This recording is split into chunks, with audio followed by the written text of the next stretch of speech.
Être enseignant-chercheur, c'est fabriquer de la connaissance et c'est la transmettre aux étudiants et au grand public.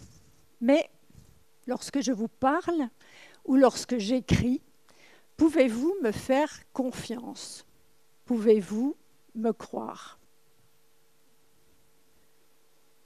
Ou plutôt, quels sont les éléments qui pourraient vous permettre de me faire confiance, de me croire? Alors, lorsque je dis ça à mes étudiants, je vois un vent de panique passer devant leurs yeux. Et si, après tout, je vous racontais n'importe quoi, que feriez-vous? Les enseignants-chercheurs jouissent un principe d'une liberté académique qui ne se confond pas avec une liberté d'opinion et qui s'exerce pour autant que l'on respecte l'objectivité scientifique et les règles inhérentes à notre statut. Comment dès lors légitimer cette parole? Quels sont les garde-fous? Et le mot n'est pas trop fort, je peux vous l'assurer. D'abord, ces enseignants-chercheurs, ils ont des diplômes, ils ont plein de diplômes, des licences, des masters, des doctorats, des habilitations à diriger des recherches. Ils ont parfois aussi des titres d'ingénieurs. Donc, ils savent manier sur le bout des doigts leurs disciplines, les méthodologies, les théories, le vocabulaire, les mécanismes. Et puis, ces enseignants-chercheurs, ils sont évalués très régulièrement au niveau local, national, voire international, lorsqu'ils soumettent des articles dans des revues, lorsqu'ils rédigent des ouvrages, lorsqu'ils envoient des communications dans le cadre de colloques, lorsqu'ils répondent à des appels d'offres. Donc, vous voyez que les règles du jeu sont bien posées.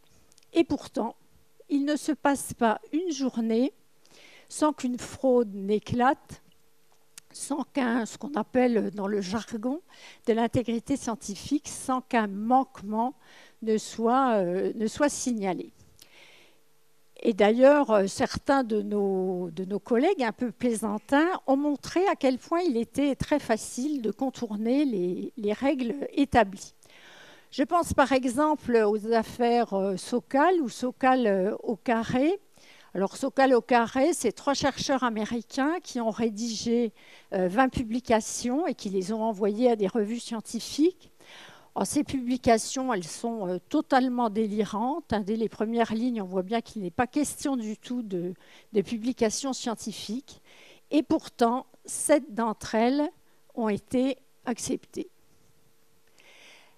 Toutes les disciplines sont concernées, tous les pays, tous les établissements. Oui, Monsieur le Président, tous les établissements. Je ne devrais pas le dire ce soir.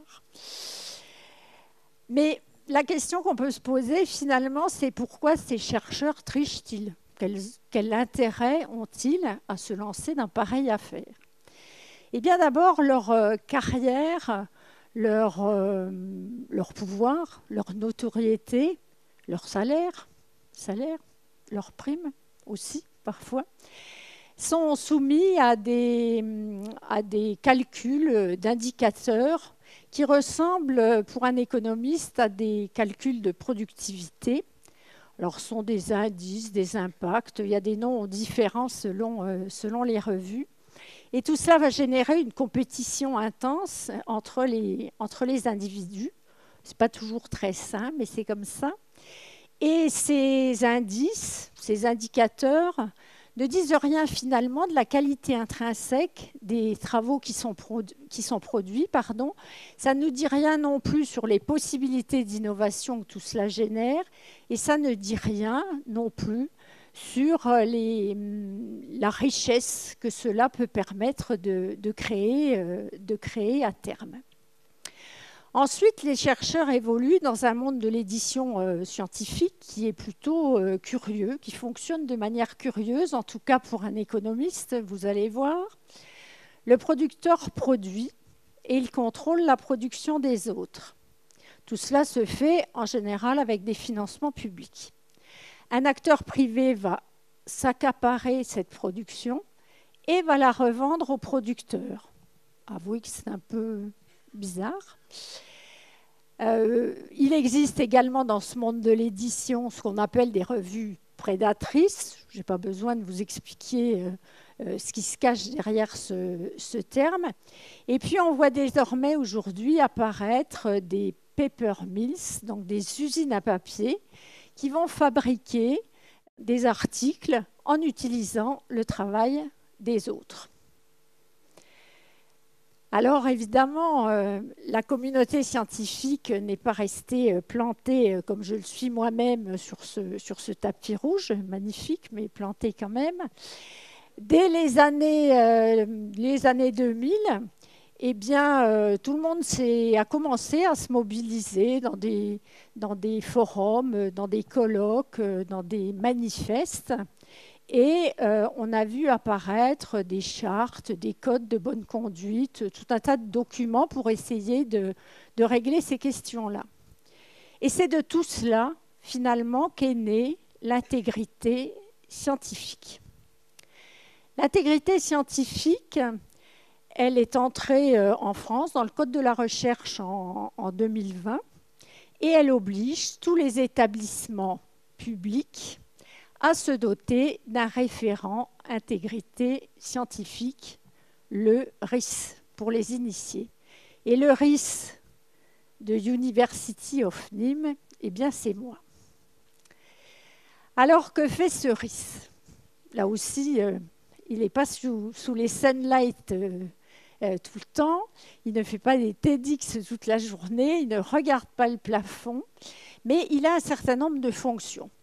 Il a d'abord une fonction de vigilance, il a une fonction de prévention, il a une fonction de traitement des manquements qui peuvent lui être signalés lorsqu'il est saisi, c'est le terme consacré, et il rend des comptes au chef d'établissement.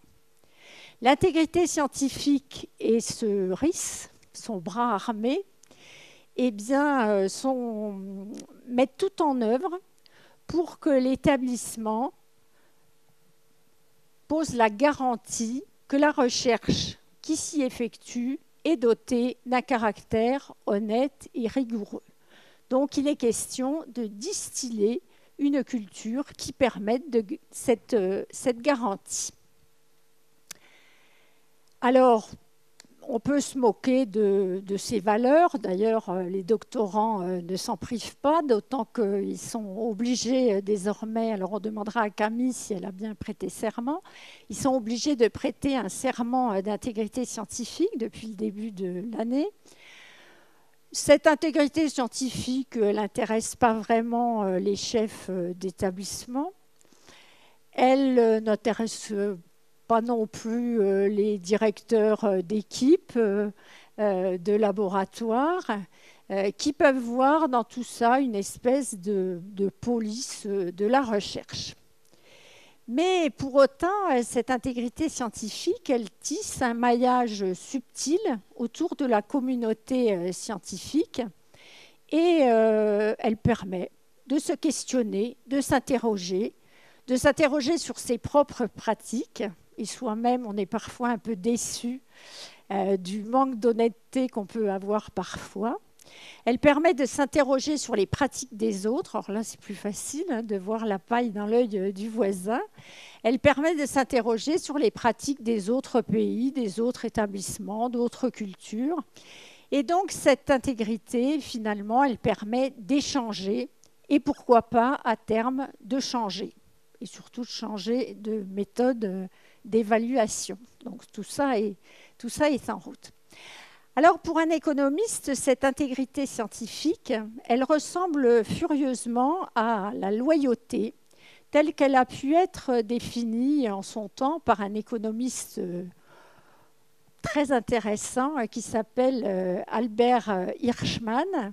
Hirschman qui a défini la loyauté comme étant un ciment des sociétés. Et ce ciment, eh bien, c'est lui qui autorise et qui donne la possibilité des conflits. Et finalement, on peut se demander si cette loyauté, ça n'est pas la plus belle des qualités d'un chercheur, en tout cas de celui en qui la communauté scientifique, la communauté d'hommes et l'ensemble de nos concitoyens ont confiance. Je vous remercie.